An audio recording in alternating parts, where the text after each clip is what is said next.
dalam mendukung pelaksanaan tugas Koops TNI, maka pada tanggal 19 Mei 2003 pukul 07.00, Satuan Tugas Darat yaitu Pasukan Pemukul Reaksi Cepat atau PPRC, terdiri dari Yon Linut 502 Kostrad, diterjunkan di Bandara Sultan Iskandar Muda Aceh Besar.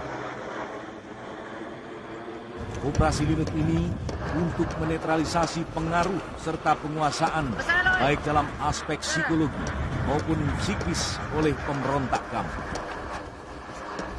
Operasi Linut Kostrad pada hari H untuk meyakinkan keamanan maupun pengamanan bandara di Aceh Besar, dan ternyata Yon Linut 502 Kostrad berhasil sepenuhnya dalam mengamankan dan mengembangkan pengamanannya. Bersamaan waktu dengan operasi Linut, maka pasukan marinir melakukan pendaratan amfibi di Samalanga, Aceh Utara.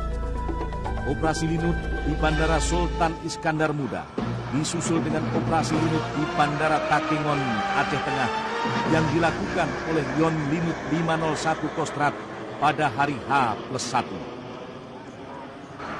Manfaat operasi Linut maupun operasi amfibi ialah dapat berhasil meyakinkan bahwa penguasaan fisik oleh GAM tidak ada, sedangkan penguasaan psikologis dapat dieliminasi.